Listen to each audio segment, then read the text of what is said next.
Welcome to this Advanced Performance podcast. I'm John Bullock, and with me today is Heather Wright. Hi, John.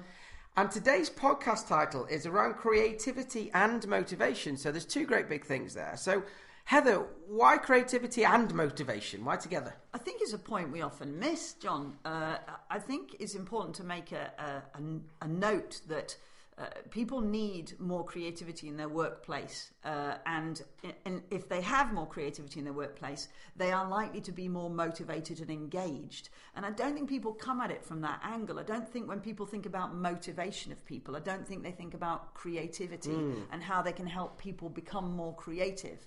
And I think there's a reason for that. I think there's probably several reasons for that, if I'm really honest. But certainly one of them is that there's a myth about creativity, which is that you are either creative or you're not. Yeah. And so we'll bring in the creative people who do creative stuff. Yes. I think you're right. And I think there's also some people that would consider themselves creative or not creative, often based on not a lot, other than the fact that, maybe it's a bit of conditioning from the past, or they've been told, or whatever it may be. I think conditioning from the past is a good point. They went to school, they weren't chosen to do art as a subject. They gave it a go and found that they weren't able to do whatever the teacher had told them. Or somebody once said to them, you're not very creative. Even in my own family, I know I have a brother who I think of as being particularly creative. Right. He's in the art world. And so when we talk about creativity, we tend to think about artists or musicians or people who make clothing in design. And again, there's that other myth, which is it's about that, whereas in actual fact, there are a lot of scientists who are incredibly creative. Yeah, I was actually going to point out, you've used your brother there. If I'm not mistaken, your other brother was in the military, is that right? That's right. And surely, if you've got a soldier on the battlefield and they need to make a decision, or they potentially need to think creatively in order to take the best course of action. Absolutely. Yeah. Strategic thinking is creative as well. Yeah, absolutely. But people think that because they're not creating a dress, a piece of artwork, music, ballet, or whatever it might be, that they're not being creative. But actually, if you watch most war films, especially the true stories, you'll find that somebody at some point has thought a little bit differently about how we can beat the enemy, how we can overcome.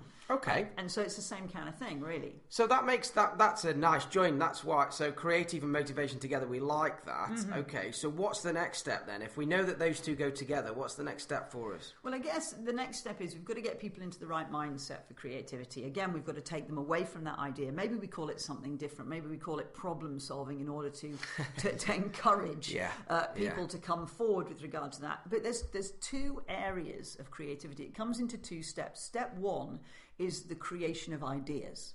Any ideas, just anything at all. Yeah. And step two is turning those ideas into action. Yes. And those might very well be two specific skill sets, not born with, but developed skill sets. So at the moment, you might be somebody who says, well, I think I fall into the second category, and you might be somebody who falls into the first category. Yeah. You can become both. But the idea is to know that there are two different parts to this. Yes. The two don't go together. No. And if you can't do one, it doesn't mean you can't do the other. And you don't try and do both together either. No. You do the idea generation first. Yeah. And then you take in action as your next step. Absolutely. Otherwise, you're jumping into action before you've had the thinking.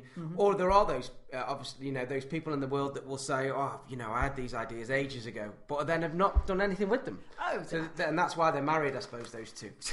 yeah. I thought you might say, I know that's why they're married, those people. You were making a social comment there, John. No, you weren't. So the first thing is we've got to get people to have ideas. And again, through our conditioning, we've learned not to put our hand up at school for fear we get the wrong answer.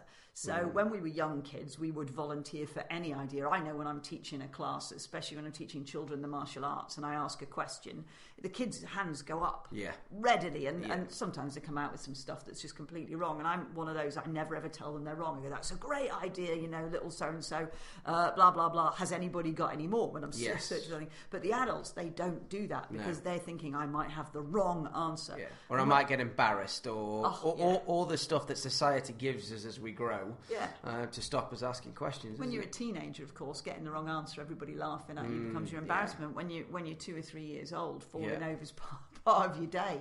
and so you're not embarrassed by it. It's okay. Somebody picks you up and you move off, and it's all part of the process. Okay, so we've looked at why it's important and the difference, what it is. Yeah. So let's get to the meaty bit. Okay. How do we do the creative thing? Actually, I'd like to go a little bit back to the why again, just briefly, because I think it's important. If you get people engaged in the ideas generation, then they're bought into the change. We have this issue with change in business, don't we? And that's because people have change done to them. Yeah. So I don't know whether I made that point earlier. It's about buy-in and engagement. If they're in the ideas generation part, then when we come up with the how are we going to do this, then they're more likely to want to get involved because they remember the day when they came up with the ideas. It's a great point. So back to the how-to. Sorry about that, John. So back to the how-to. The first thing is we have to approach people and dispel the myths. So maybe we spend a little bit of time with people in a group talking about ideas. We don't call it creativity, but we dispel the myths and we find out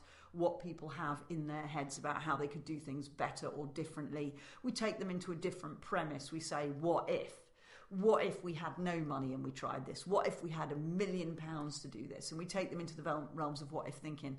Those aren't too crazy. We're not saying what if you were a winged horse or anything weird. Yeah, so it's not too what you would class as pink and fluffy, because that's a myth. But you're just expanding the realm of the thinking at that point. That's right, because one of the myths is that creativity is weird and complex, and it's not. Sometimes it's simplification. Okay. The second is to get people to exercise their creative muscle. They've stopped doing it. Lots of people have stopped doing it. And actually, there are some really fun exercises you do really, really quickly, 1 minute, 2 minutes. Give me 10 uses for a paperclip is one of my classic ones that I do with people. And people start to get used to it. And they might go, I've not done very well. I've only come up with 3. And someone next to them's come up with 20. So once again, they get into that mindset that says, I'm not creative. But actually, again, they get better at it. Because they start imagining that paperclip bigger, smaller, more colourful. They imagine it filled in, not filled in, made of metal, made of something else. They start to just see that really creativity is a process of looking down a bit of a list. Can I do something with it? So once we start exercising that creative muscle, we start to get, it's more like a piece of blue tack. It becomes more malleable. Yes. Yeah? And it's the only reason most people aren't creative is because they haven't done it for a while. They did when they were small children. All of them did when they were small children. And you know what? That goes for everything, doesn't it? It's everything that we virtually teach at Advance. If you don't use it, you lose it. So just like, when we are kids and we are creative, and then we get this society that tells us no, you can't ask questions, so we stop doing that. Actually, it's still there. Absolutely. It's still there. So we get, as you say, we get these people out into different exercises, different techniques, and it starts to use it again. And the more you use it, the better you get at it. Absolutely. And people learn when it's appropriate and when it's not. To suddenly sit in a boardroom and start getting creative might not necessarily be the right moment when you're doing the finances. Maybe not the right moment. Well, that's a good point. So tell us, what about time then? What about time spending doing this thinking? Should it be long? Should it be short? Tell us about that. Good point. And that's the third point here, which is keep it in short bursts. So don't over fatigue yourself. Don't sit down for 2 hours and try and come up with ideas. Do it for short periods of time. For me, start off with 10 or 20 minutes. Give people in your team 20 minutes to go and sit and get some fresh air maybe, and just mull some things over and think about different ways of doing things. So 20 minutes. We've got a friend who's particularly good at this.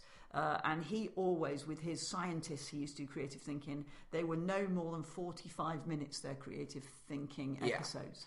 So for me, short bursts is better. Exercise the muscle, then go back to what you're familiar with. Yes, that's fantastic. So, creativity and motivation. So to just sum it up for us, Heather, just run through those key points for us again, and that'll wrap the podcast up lovely. Okay, so the key points are creativity and motivation are interlinked. It's exciting to be creative, even if you're just improving things a little way. So always think of the two together, or at least think of, when you're thinking of motivation, include creativity in there. That's a really important point.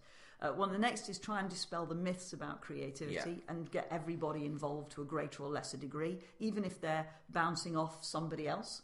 I find people bounce off other people really, really nicely. And then, of course, we've got those other points, which is exercise your creative muscle, and then make sure you're just doing short bursts of it. take your team out to one side and say, right, let's have 10 minutes or 15 minutes thinking about this. And get back to what you know. Get back to what you know. Fantastic. Well, thank you for your time today, Heather. It's my pleasure, thank you. We hope everybody's enjoyed that. I've been John Bullock, and please listen out to our next podcast in the series. Bye now.